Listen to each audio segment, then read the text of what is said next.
go douse some bunnies with oil and light them on fire. Like, what kind of evil shit?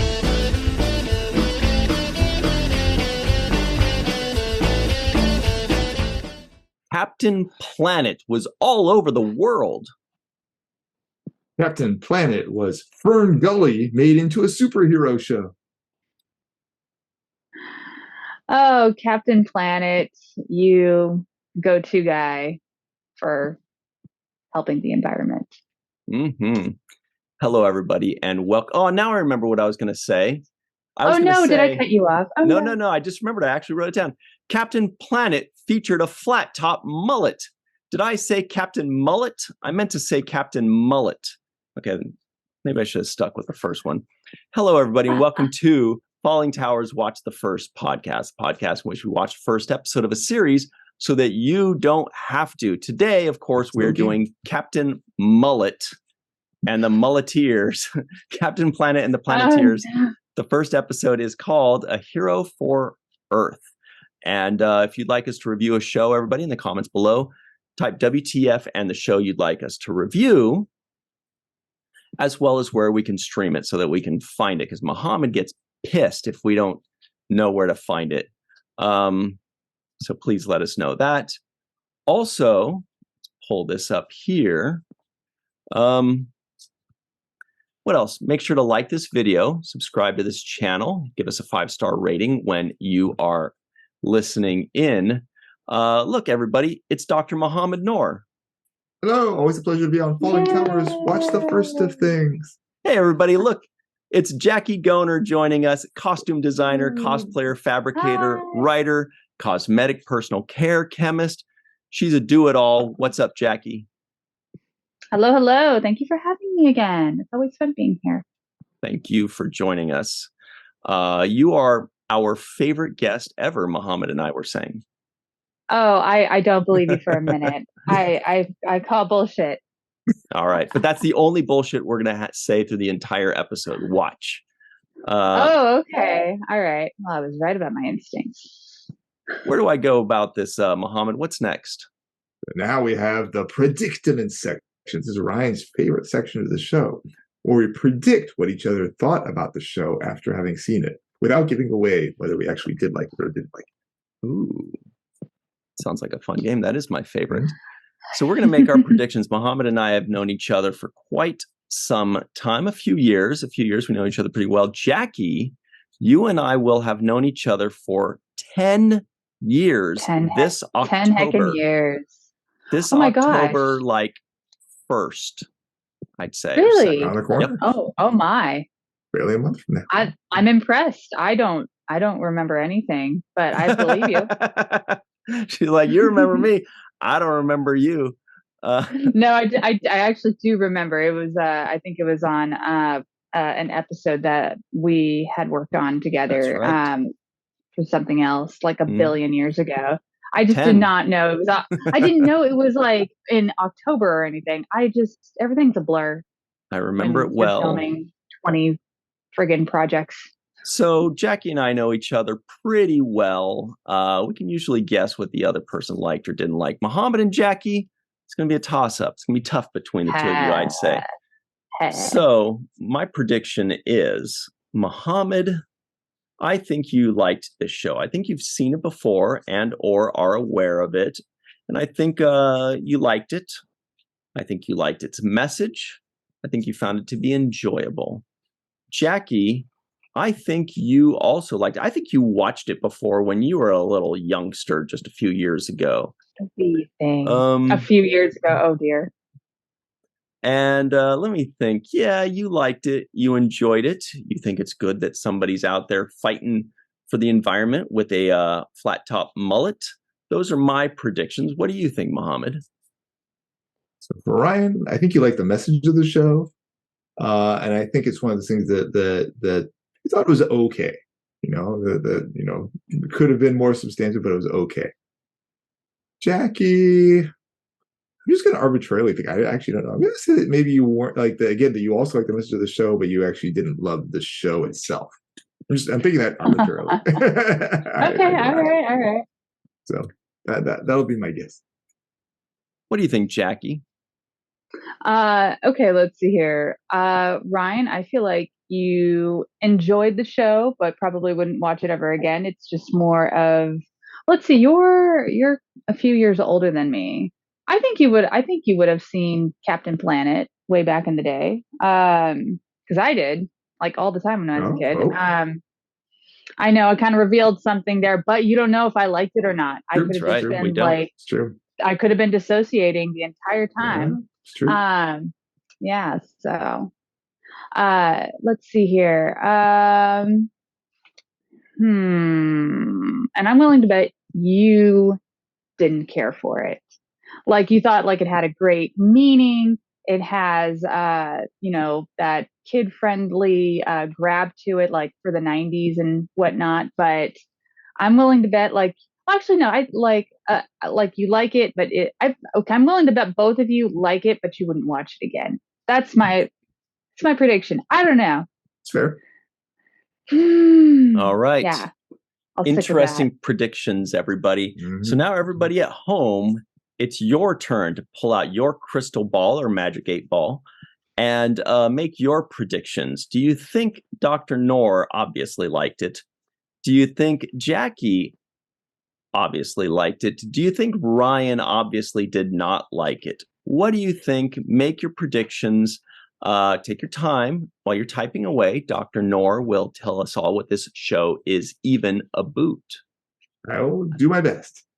So Gaia, the spirit of Earth, senses the destruction of the environment wrought by man and grants 5 kids special power rings: Earth, Fire, Wind, Water, and Heart.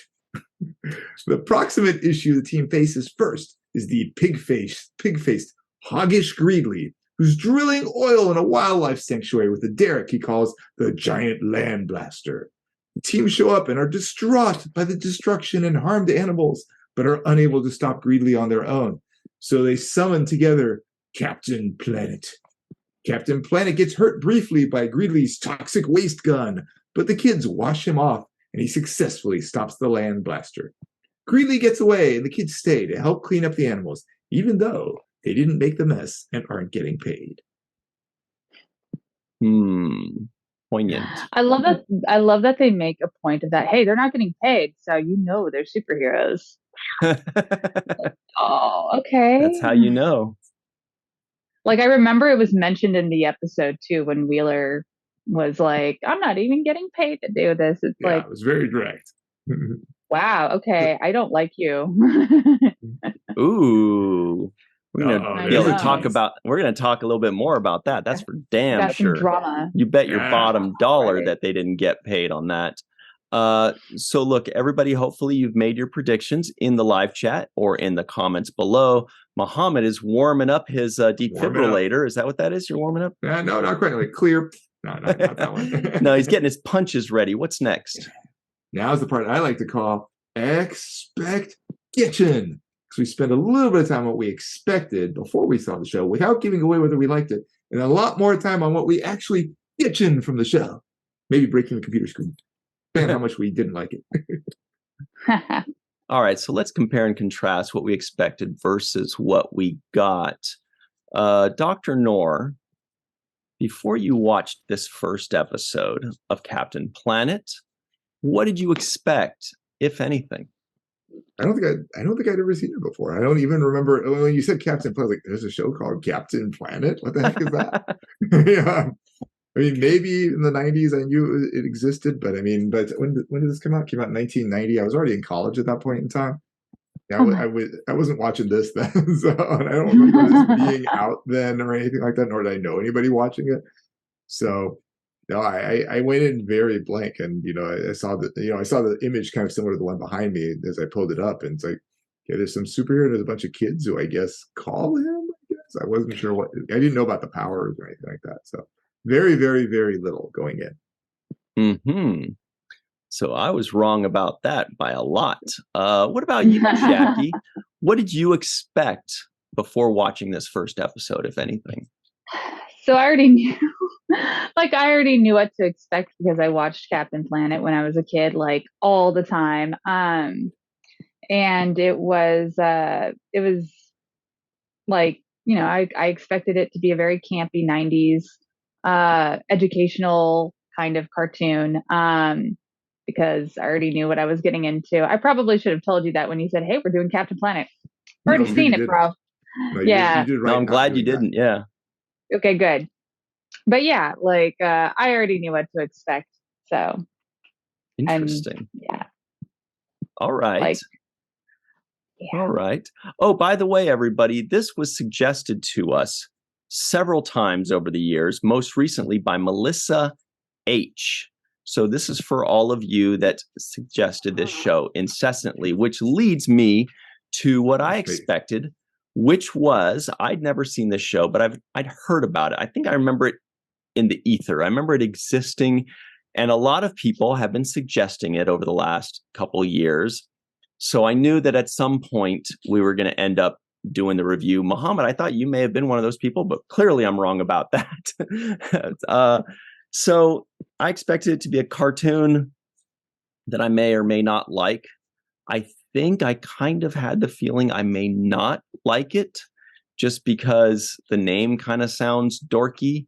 Captain Planet, I don't know. But then if you revisit all the names of the cartoons you liked as a kid, they all probably sound kind of dorky too. So, maybe we're a little nicer to the shows we do. Right. We're a little nicer to the shows that we liked as a kid than the ones we'd never seen. But I'd never seen it. I did remember hearing about or seeing about that it was about like people that come together with like magic rings possibly, and then this guy, that I had that vague impression, but that was really it. That's what we expected. Here's the big moneymaker though, Muhammad. What did you actually get? Well, I was thinking when you said Melissa H had suggested, like, she has a graduate degree in environmental science, so that makes sense that this would have been recommended by her in particular. Perfect. I apologize to Melissa H, but I did not enjoy this. I really didn't like it. I didn't really like it at all. I mean, I thought the message was great. And I thought the existence of the show was great in the sense of like trying to get kids more aware of, environmental challenges and things like that. But just in terms of like, did I actually enjoy the execution of the show? That would be a hard no. I was like, oh my God, why are we watching this?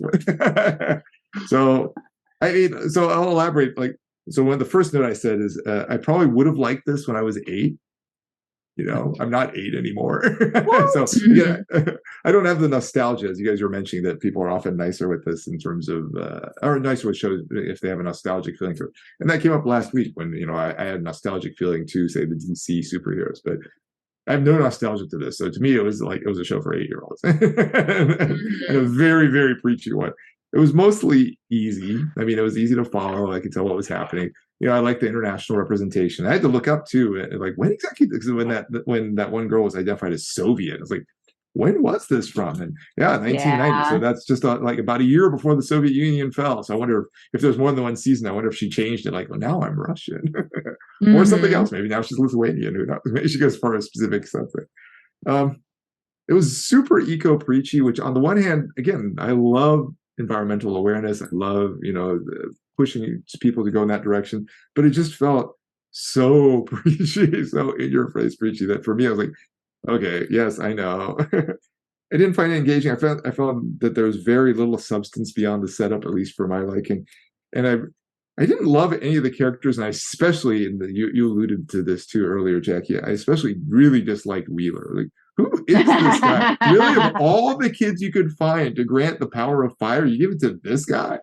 What give it to the most unstable kid, let alone an American boy. Like, no.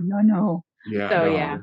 Yeah, no, sorry. that actually dragged it down a lot for me. That particular thing, Wheeler specific. If Wheeler wasn't there, I'd be more like, it was okay.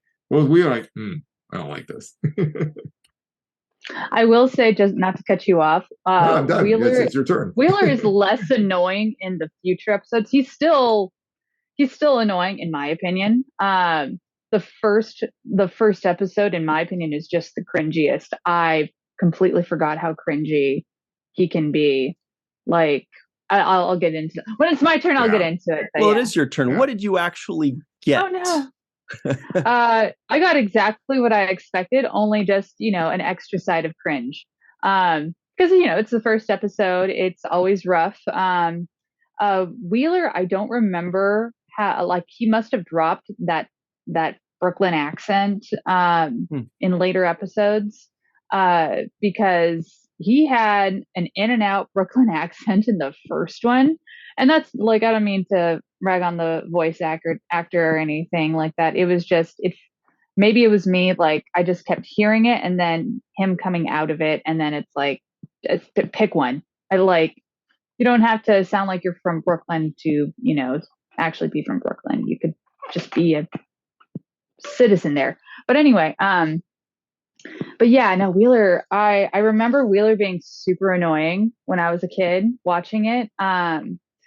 And he also like throughout the series hits on Linka all the time. And like when I was a little girl, I was like, oh, of course, because that's a boy, that's a girl. He's really into her, whatever. And now as an adult, it's like, ew. So, like no one's stopping this. Gross. Okay.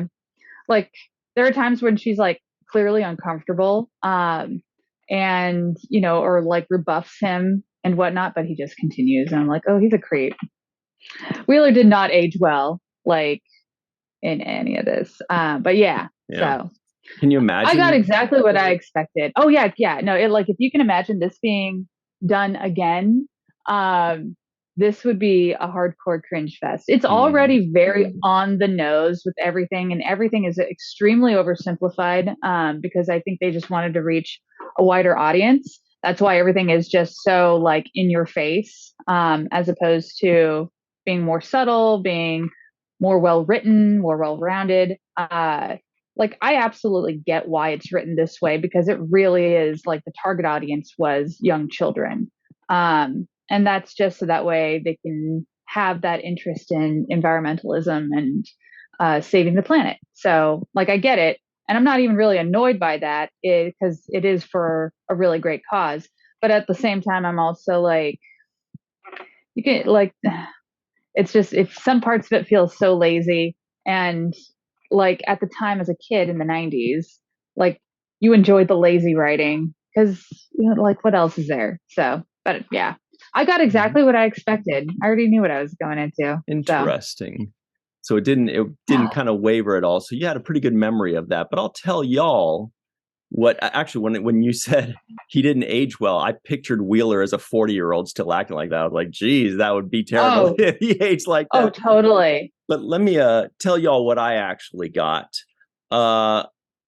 Actually, I really liked Wheeler. I thought he was a very good. Just kidding. He was terrible. Oh my god! Oh, I was like, whoa. Okay, but I'm so relieved to hear what you guys said because I thought I was going to be crapping on Wheeler and crapping on this show, and you guys were going to be like, "I love this show," and my feelings are hurt. But I feel so relieved that we can commiserate about this. I thought it was boring. I thought it was dumb. I didn't like it. I thought Wheeler was not just unlikable, but anti-likable, like they should not even have that character. I didn't even think that Linka was very likable, but she was just a little unlikable. He was the opposite. He was like oil and water, oil being a good show and water being this guy. But anyway, and I had a lot of nitpicks about it. Let's just actually get into that. One of my nitpicks from the very beginning was, and you guys, I might roll your eyes at this, but I'm like, look, this is very clearly an educational show for children, and I'm rooting for it. I want it to be good. I want it to be even just passable because it's, of course, we get what they're doing and why, and it's very important. And if I had children, I would force them to watch this. So, but one of my big nitpicks was, I'm like, okay, if this is an educational type show, you need to not be teaching kids dumb things. For example, they said, we got somebody from Africa, continent, somebody from North America, continent, somebody from South America, continent, somebody from Asia, continent, and somebody from the Soviet Union. You guys are aware that the Soviet Union is not a continent. In fact, 85 to 90% of it is in Asia. So you could have just said somebody from Europe And then she could have been like Eastern European, like from Moscow or something like that. I don't know. So stuff like that really irked me. Maybe it's just me. Yeah. No. Like you're right. Actually, it's so funny. How some things were just like overlooked, and it's like, did you guys purposefully do that, or was this just an accident? Like you just like, I mean, European would have been great. Like it really would have been. Or Australian. But yeah. I've also noticed, even in the first episode, that there is a much larger focus on Linka and Wheeler. And that's because, back in the 90s, like, white kids were more represented. And so they forced those two in the front. They gave them each other like the love interest, whatever. Like he's even kind of being a little cringy, hitting on her in the first episode, from what I remember. And it wasn't even just the first episode; it was like the first minute he saw her, and I was like, "Holy crap!" She's practically objectified, like immediately. Like I said, Wheeler did not age well at all. And Linka is pretty friggin' annoying sometimes. The main focus has almost always been on those two characters out of the 5. And the other 3 are actually like, they have personalities. They have their own story. They have everything that, should be shared equally in the limelight. And they're kind of, I don't know. I always felt like they were kind of pushed back.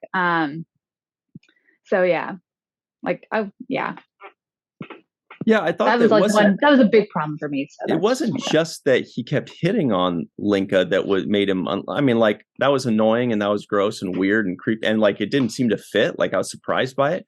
But in every interaction, like everything he said and did, except it showed him like at the beginning, like saving somebody or something. Yeah. Okay, so I was like, oh, nice guy. But then it turned out, no, this guy just sucks. The other thing at the beginning there that got me was Mati, the South American person. It shows them all saving something or doing something magical. And he sees, what was it? Something's about to get eaten by a... a monkey. A monkey was about to be eaten by a leopard, right? A wild, So he just lands in front of it, and the leopard runs away. I don't think a leopard's going to run away from an 8-year-old or whatever it is. Plus, if you really want to teach children about the environment and how to make it, how to take care of it and not ruin it by humans, you shouldn't get in the middle of the food chain. Because now you think you're saving a monkey, but what you might be doing is actually killing a leopard or killing a leopard's babies. I'm just saying, to jump in front of bobcats when they see. I would have loved to have seen him jump in front of poachers. Do that. Poachers would have been they're extraordinarily harmful to the environment, but like interrupting the food chain in any natural environment, an ecosystem, it's very, very harmful. So it's like, why didn't you do poachers? Like fuck, holy cow, that was an opportunity missed. So not to be a dead horse on Wheeler, but did kids ever say toots? It felt like that was a thing that like a kid would never say to another kid. Maybe in the 50s. Okay. Yeah, maybe maybe then, because like none of my friends ever said toots. Oh, that's what I was thinking. Like, where did that come from? I do remember him saying dumb little things like that, and it's like, okay, you're just a silly, weirdo or whatever. Like, he kind of wrote it off like that, and it was just to make him appear more likable because he's not a serious kind of guy, which is like very concerning because he's handling fire, he's in charge of fire, and also in the first episode he's just constantly being irresponsible with fire, constantly. And I don't know how fire is going to open that friggin' window that was in that that was another nitpick that bothered me. I was like, is it made of wood? Maybe the wind could have blown it open, but fire, well, even if it's made of wood, it's just going to burn for a little while. But he's like zap and it shoots out like it's got propulsion. Yeah, it made no sense. I had a question about that too, about the powers, because for water, she didn't make water. She would just redirect water. And the same seemed to be true for wind. Like she couldn't make wind. I don't talk about farting, but just she couldn't Dr. make Nor, you but have she to couldn't- talk about farting in every episode, don't you? Sorry. I appreciate it. I love the fart jokes. Yeah, but for fire, he was just making fire out of nothing. So I thought, well, that was an interesting. It wasn't like he could just redirect existing fire to a particular objective. So it seemed just odd that power was different from the others. I mean, the whole like heart one. I don't know what to make of that one. The heart one. I don't even know. Heart's an element now. Where's it? Yeah, I know. Well, I guess we know where it's found. I was going to tease you, Ryan, and say it's kind of like Avatar with the 4 elements until you got to heart. Oh, really? I forgot. Yeah. No, as a kid, I always assumed the heart was the heart power was basically like telepathic, whatever. Oh. And it's funny because like in the first episode, it like Gaia even says like you are the most important because you're the one, like basically the link between all the members of. And you think like, okay, it's going to be about this guy. It's not. It's just not. It's so sad. Wait, did he have the monkey in this episode? Yeah, I saw a monkey with him for one scene, and then that was it. Oh, there was just a monkey there. Okay. And I was like, oh, I guess he's going to have a monkey from now on, and then it was gone. Because he does have the monkey, like in later episodes. But I don't remember seeing, maybe I just wasn't paying attention enough. The only monkey that I saw was the one he rescued from, in the beginning. Mm-hmm. Well, since we're airing out our dirty laundry here, another one that bothered me was when Hoggish Greedley said, "Hey, I'm going to kill your furry friends," and I was like, "Hang on one second here. Did he just call walruses and birds furry?" I don't know. Yeah. Fish too. I don't know. I'm telling you, lazy writing, like lazy to the maximus. It really is. It's like furry. I don't want to go into a thesaurus and look up what could, be a better description for animals that don't actually have fur, like your feathery friends or your I don't know. Do we think that maybe the writers were just being super smart and saying like, look how dumb he is. He's calling them furry, but then. And that we thought maybe they're just saying that sarcastically. That is actually a possibility because there are many times later on where that is very blatant and intentional. So I'm willing to err on that side. I don't remember that line that he said in that you mentioned, but yeah, no, that I would definitely think would be a line where it's just to show how stupid these villains are. Speaking of villains, I did not like Greedley at all. I mean, he was like evil with the intention of being evil. So I mean, if you think about others from other shows, like say Skeletor wants to take over this thing. So the motivation is very clear. He's like he doesn't care one way or another about the environment. He's not going to go out of his way to make the environment bad. He's just going to do this thing, Or you take Lex Luthor again wanting to take over stuff. Hoggish Greedley seemed like he was trying to be bad, like intentionally, and not even necessarily to his own benefit. And that to me felt like, okay, what is this? Why would he be like that? Yeah, it felt like a very cheap villain. Like, what's his motivation? Well, he's evil. Like, no, that doesn't work. Like, that's such a terrible written character. And you will find that like pretty much almost all of them. There are some that are more compelling. But not because they're, they're beyond, they're just evil. And like anybody who pollutes is 100% evil. That's it. There's no in between. It's not like somebody's just working for a bigger corporation. They're trying to make a paycheck to feed their families or anything like that. They're just evil. Dehumanize these people and write them out. Not that I'm like speaking for these so-called evil characterized villains or whatnot, but it's like, they're very boring. So, and he was just as boring. Actually, he's one of my lesser favorite characters. For the villains, there's a handful. There's 2 that I remember, and I cannot remember their names because it's like I said, it's been a long time. One of them is he wears this business suit. I don't know if I can't remember if he's South African or Australian or something. He wears this green business suit. He has brown hair, and I think he always keeps it in a hair tie or something like that.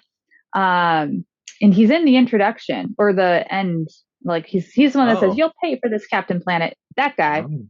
I think he's in it the most frequently, and he's probably one of the more well written villains. And then there's a few. Mhm. They even have like a female villains too. Anyway, yeah, there are better written villains. They're still very just bland, and they're evil. That's their motivation, kind of background. It's just so that gets old quick. So let me toss out a few other nitpicks if I could, just because they deserve it. One is the girl that can make water go anywhere, and they needed to wash off. Yeah, they needed to wash off an animal. I forgot what it was, a stork or something like that. She runs back with her friend, and they carry water in a sweatshirt and dump it on the thing instead of just doing that. Right, because they didn't have the powers. Planet. Right, yeah, exactly. But the problem I had specifically with that was, do sweatshirts really cup water? And I mean, like they were running. I'm like, wouldn't it just like soak right through? That's just a minor thing. But at this point, I was annoyed by this show. And then when they needed to when they did need to clean off the stork, and she did use the water as like a little hose tidal wave to hit the stork, I thought like that would actually be really violent on that poor stork. Why not just clean it off? They're just, I don't know. There was all these weird things that just made no sense. And maybe it's just because it's a cartoon and I'm an adult watching a cartoon. But sometimes cartoonish things pass right by and we go, oh, no problem, it's a cartoon. And other times they stick with us like, that's a weird flex, bro. I don't know. Yeah. All right. So the sweatshirt thing, if it's cotton, it can probably it depends on what kind of blend it is. If it's like a polyester blend, it could probably hold some water, not for long, but it can. Okay. If it's a sweatshirt that's like one of the water resistant kind, like if you're on a beach and it's cold out, you probably want to wear something like that, or if it's raining out or whatever, that could. Wait, it's 1990. It might have been a windbreaker. People loved their windbreakers back in the 90s. They did. It could have been a windbreaker, and that would hold it. So,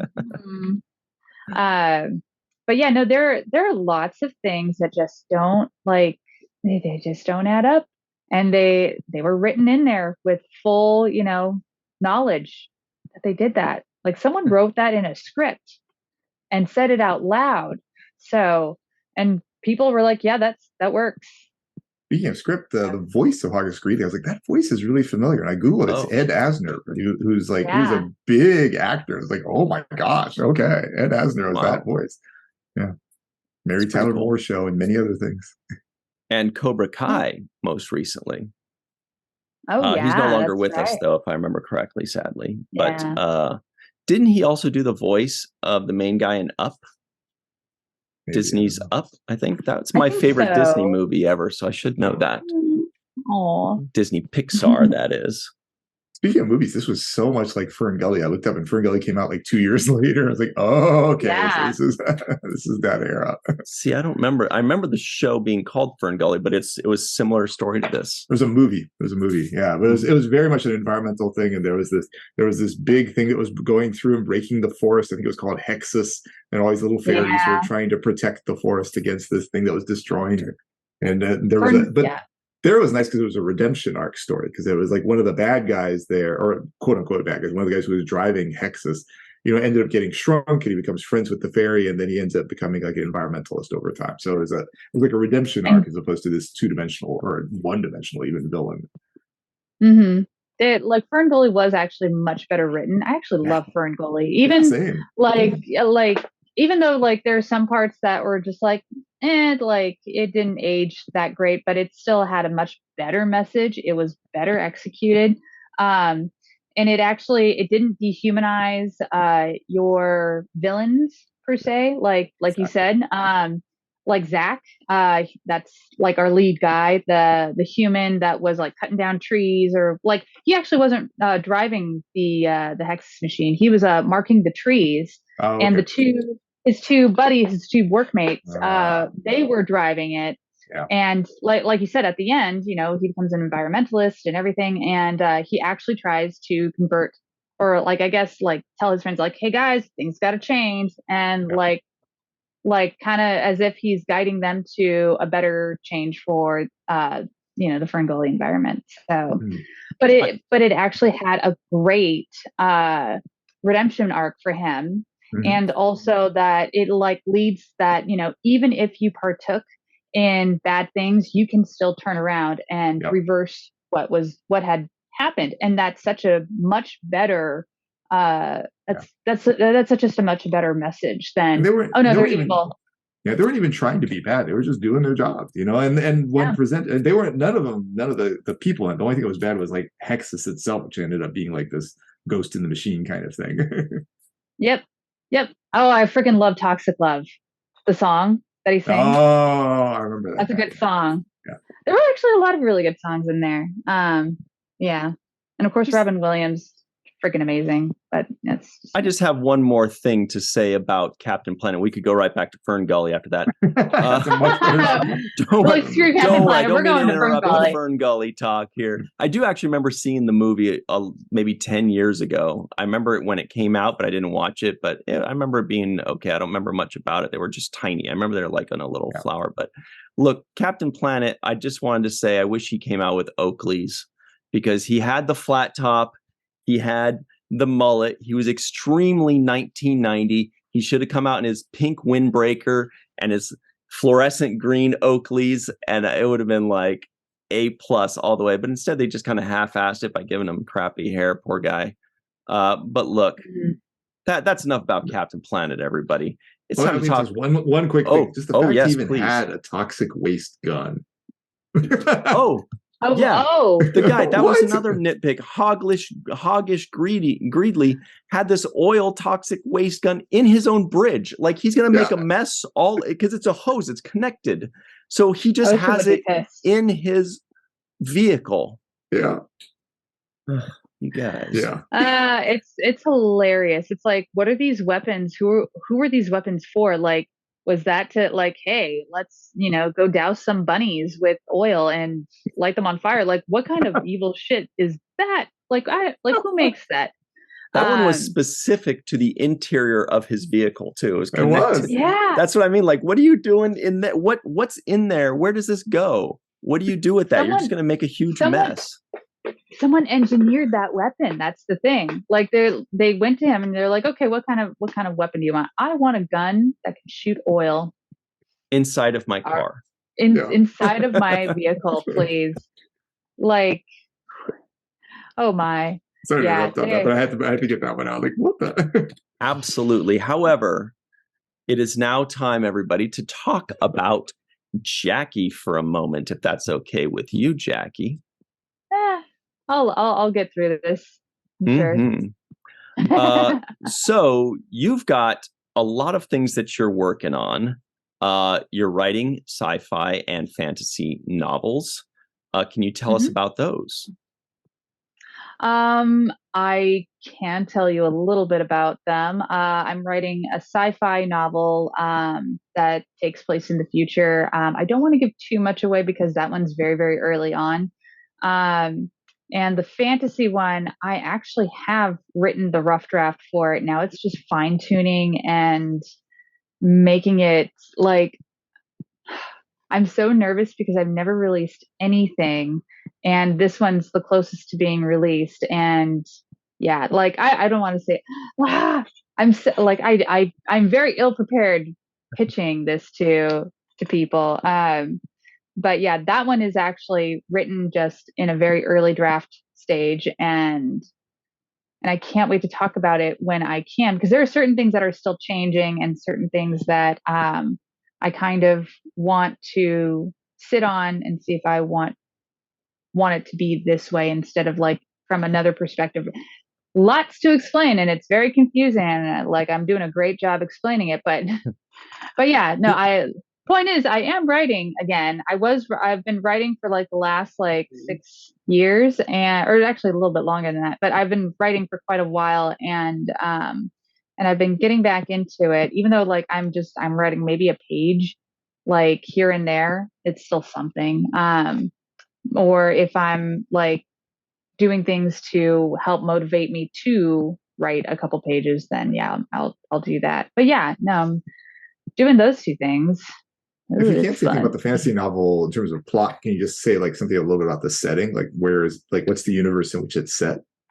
So for the fantasy, it's set actually in a forest where time has a different relationship to everyone inside the forest as opposed to outside the forest. So outside the forest, time actually moves faster. Inside the forest, or no, sorry, other way around. Inside the forest, time moves faster, and outside the forest, the time will move slower. So if you are in the forest, like you are outside, like there's a village that's a little bit outside of the forest. If you are in the village and you go into the forest and you come back out, like what might seem like a day in the forest was actually like 2 weeks in the village. So, or no, so then I did have it. Can you tell I'm good at this? So it like time moves slower in the forest, time moves faster outside of the forest. And it surrounds a hunter who goes into the forest to try to hunt basically just any kind of animal to actually feed his family because there's a famine that's kind of overcome the entire area of this kingdom, but specifically in like the outskirts where the villages are. And he goes to the forest to try to hunt for food, and like it's a haunt, like it's surrounded as like it's spoken as a haunted forest that nobody goes in there because you go in there, you never leave. And that's usually because like when you're in there, you think you might be in there for a few weeks and then it's been a few years and then people don't remember you or whatever. But in the forest, there is an enchantress and she is actually part of the forest curse, which is why time does not move there. And she's also a shapeshifter and she is injured by the hunter because she was disguised as a deer. He shoots her and he discovers he shot a woman and tries desperately to get her out of the forest to try and save her. Forest she can't leave the forest. I'm like giving away the entire beginning, so yeah. That's cool though. So, but yeah, no, there's a lot going on. And there's a few things like that are more towards the end because there is technically a villain, but he's not in this book at all. He's just very heavily referenced. And yeah, so it's like, do I want to give a face to the villain or do I want to leave him out of it? But yeah, I like the there's a time lot. There's a dilation though. lot. Yeah, I like the time Thank you. dilation. That's cool. Yeah. Thank you. Thank you. Like like I said, first draft, things need to be fine tuned and everything. And it's, and I don't want to give too much away. And then then I change something very vitally important. Then it's like, hey, what? But yeah, so that's where I am at. That's where I'm at with that one. And the sci-fi one, I've written a couple treatments for, but I've only written like maybe a few chapters. And that one I need to study a lot more on certain subjects so that way I don't misrepresent certain philosophies. So not that it's like a super deep sci-fi thing. It's just, if I'm going to expand on something within a book, I want to make sure I actually know about it. Like instead of just giving my own idealisms, hybriding with something else. So it's like, anyway, trying to be responsible, But it is responsible. yeah, so, That's great. I do want to point out as well, very quickly, a few other things you are working on. One is a Jessica Rabbit cosplay from art by the artist Carla Wizgala. Am I pronouncing that correctly? You're going to debut that at Dragon Con. You're also you're going to Dragon Con too. I'll be there too. Yay! Awesome. Brian, you should go to Dragon Con. We can have a whole little reunion of this episode. I consider it. I've never been, but everybody that goes talks very highly of it, and they all seem to have a great time. So that is one I've always considered going. However, one I do go to is LA Comic-Con, and you're going to be guesting there and judging the costume contest. That's going to be in December. And lastly, something that makes me very happy. Conventions are great, but nothing compares to a new puppy named Falcor, and you're trying to get him to wear costumes. Looks like you're looking at him. Is he down there? Come here. It's like a superhero name. Come on. Well, it's from the Neverending Story. Oh, that's right. You're right. Yeah, I forgot. He's like right here. Falcor, up. Come on. Oh. Maybe if Muhammad says Falcor up, it'll work. Falcor up. He can't. Falcor, come on. No. Oh, wait. Boy. There he is. Hello, Falcor. Yes. Can you look at the camera? Or are you like, no, I don't want to. I'm shy. Why would I look at that random little thing? Yeah, he's like, he hates it when if we're in bed and I have him in the bed with me, and he's always like pawing, like if I'm on my phone or something. He's like, no. You're done with that. You're going to pay attention to me. You've been paying attention to me all day. We're not going to deprive me of love. Oh my God, he was like that all morning this morning too. Are you doing panels at Dragon Con or just cosplaying while you're there? So I will actually be working at the BPAL booth. My friend Christy, she's actually the one who runs the costume contest at LACC. She also does a lot of work for BPAL, which is a fragrance company. And I will be working at their booth, I think, almost every day. And definitely Friday and Saturday, though. And I will be, I don't know if I'll be in costume at the booth, though. But, I'm there to sell nice, pretty smelling things. So that's what I'll be doing. But I obviously will be cosplaying. In fact, this is the character that I'm cosplaying. That's the Jessica Rabbit. I'm so sorry. I can't just pull it down and then be like, we see this is what she is. But yeah, if you look up Carlations, that's Carla Wizgala. So if you look up Carlations and type in Jessica Rabbit, this will come up, and that's what I am going to be cosplaying for Dragon Con. I just need to finish the costume. It's like I've got a week left. I don't have time. Cosplayers, you guys are always like last minute. Wait, I still have 16 hours of work to do by tomorrow. Where can people find you online, Jackie, to keep track of all this stuff? So you can find me on Instagram at Jacqueline Goehner. You can find me on TikTok, Jacqueline_Goehner. You can find me on Facebook, Happy Go Jackie. What else is there? I will be relaunching my Patreon, and I will be starting an OnlyFans. And that one's going to be a lot more mixed content than I have in my previous years on Patreon. Instead of just like, lewd or boudoir content, it's going to also involve my writings. It's going to involve my non-physical me here creations. Because I also do a lot of commissions for people, and sometimes they're really, really interesting. And I've been I have so much content documenting some of these commissions, and like right now I'm making a Zelda inspired wedding dress for someone who's getting married in October, and I'm very excited about that. She's a great girl, and she's super excited about it too. So it's like, I really want to show this one off. It's really lovely, and she's a lovely person. But yeah, so I will be launching those pretty soon. Awesome. So check those out, everybody. And now it is time. God, Jack, you got a lot of things going on. Well done.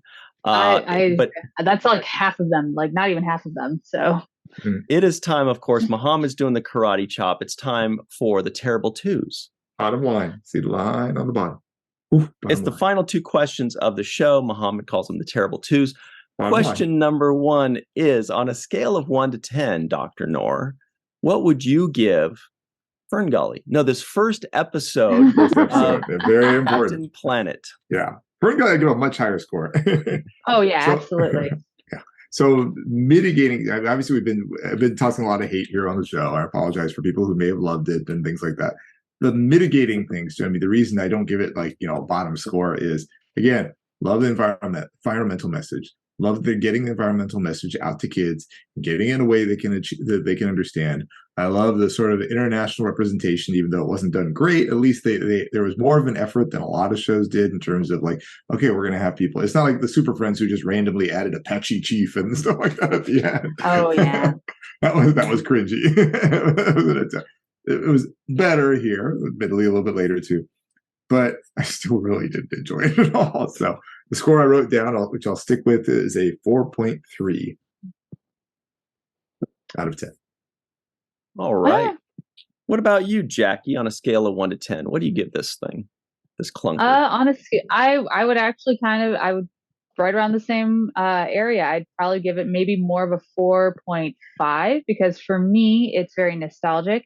And I do love my nostalgia, like old school cartoons that I watched as a kid, especially like Darkwing Duck, Rescue Rangers, like most things from the 90s. And Captain Planet was one of them. So like for me, it's like, oh, I love this because it's part of my childhood. And it does have a great message, even if it's not executed the way it should have been and lazy writing was involved. And I apologize to the writers who wrote this, but it was, come on. I get it. It was for kids. Like Ferngully was great. Like that was wonderful. And like it had more depth and heart into it. This just felt like let's quick and get this done.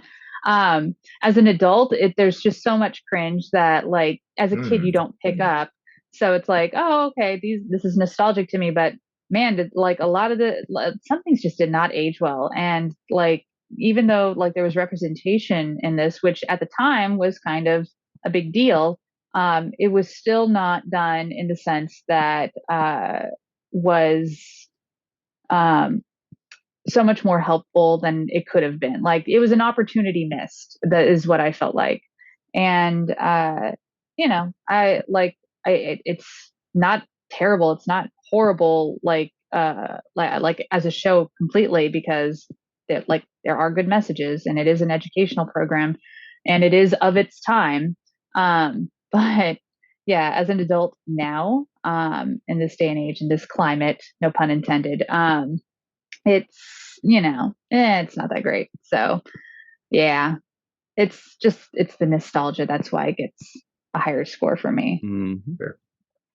Well, actually, we are all very similar on this. I would have given it a very low score. We're talking 1 or 2. But I'm bumping it up severely because of the environmental and worldly message. So I'm giving it a 4.1, which is a very powerful bump compared to what, I felt about the show. I feel like if I watched this as a kid, I would say thumbs down. I feel like if I'd watch this as an adult, I'd say thumbs down. I feel like if I had kids, I would say, you better watch it because it has a good message, but I don't. Mm-hmm. So I didn't enjoy it. And I don't think at any point in my life, I would have enjoyed it. When I was a kid, I would have certainly enjoyed the different continents being represented like I do now. I love the geography. I love the worldliness of it all. Captain Planet seems like a geek. None of the characters were that great. One was horrible. One was slightly unlikable. And the other 3 I didn't really get a feeling for their personalities. Their special powers seemed weird. It was all kind of confusing. 4.1 bumped up severely because of the message and the attempts of what they were trying to do and hopefully succeeded with kids at the time. Hopefully that worked. But that's on a scale of 1 to 10. The big question is, number 2, for the purposes of this podcast, we all had to watch the first episode of Captain Planet. But now that the podcast is over and we're free to move about the internet, Dr. Muhammad Noor, would you watch the second episode of your own volition? No. Simple no. We don't need an explanation. We all kind of understand. I feel like I've said what needs to be said. Nope. Mm-hmm. No incarnation at all. Sounds like a maybe. Your eyes say no, but if I was in the your doctor's heart office says and it was on, I may actually look away and play on my phone. Yeah. Earth, wind, fire, and water say no, but your heart says yes, Muhammad. What about you, Jackie? Would you, of your own volition, watch the second episode? So it's funny because I have always wanted to do a Captain Planet cosplay because it is like it's such a nostalgic show for me. So if I did watch it again, it's for the purpose of studying like what they're wearing or something like that. I probably won't ever cosplay anything from Captain Planet, but I'm gonna go with no. Like I would not willingly watch another episode, not because like I hate it or anything. Just I have no desire. So. Mm-hmm. Well, conversely, I would also not watch the second episode. I was like, whoa. No, I definitely would not. Twist. I had a feeling I probably wouldn't enjoy the show, and I definitely enjoyed it even less than expected. When I watched cartoons as a kid, I watched them to see monsters and aliens and Transformers and He-Man and stuff. I didn't watch it to see people, just regular people with magic ring. It just didn't, And so even as a child, I don't think I would have enjoyed. It's not the kind of show I would watch. But it's a no from me. I encourage more shows to be more like Captain Planet, though, and take a big swing at doing something better for the world. That's great. So big kudos there. But that's it. That's all. No more Captain Planet. Next, back to Fern Gully, you guys. Let's really get up in the. Too bad it's a movie. I feel like it was also made into a series. We'll check that out. Maybe we'll do a WTF Fern. See, it was right. Okay. Huh? So WTF Fern Gully, everybody, especially if it was a Saturday morning cartoon. Or was it just a second movie? There was a sequel to Fern Gully. Oh, it might have. No, it was a movie. It was a movie. It wasn't a series. It was Fern Gully 2, and I cannot remember. I can visually The Magical see Rescue. What? You're right. Oh, is that what it is? Okay. Yep. I've not seen that one. We can review that one. Just compare it to the first one and just be like those nerds on the internet. It wasn't that good. It's not as good as the first one. I would so be that. I would totally be okay with most sequels. Most of that. These like Disney type sequels are not. The straight to DVDs. Yes. I don't know a single straight to DVD that was so great that it made me like, wow, this is so good. Like they're not. Straight to DVD is what you order on Wish. Mm-hmm. So yeah, exactly. So Little Mermaid was okay. I don't remember if that was straight to DVD or not. Second Little Mermaid was okay, at least. Mm-hmm. A friend of mine's father wrote that one, so she'll be happy to hear that. Yeah, it was pretty good. Yeah, I mean, I remember some parts of the plot too. Like, it was all right. Mm-hmm. So our sequels are great. That's why we've made 180 episodes of this, but it's the end of this one. So everybody at home, thank you so much for joining us. Make sure you are liking this video, subscribing, and hitting that bell icon for notifications. Give us a 5-star rating if you so desire, if you're listening in, and make your suggestions in the comment section below of what you think we should watch and where we can stream it, especially very important. What I'm trying to say is this podcast was about Captain Mullet. Did I say Captain Mullet? I meant Captain Mullet. This podcast was a fun opportunity to revisit Fern Gully. Oh my God, it was. This podcast totally reminded me that Captain Planet actually looks a lot like Patrick Swayze. Oh, totally does. He kind of does, doesn't he?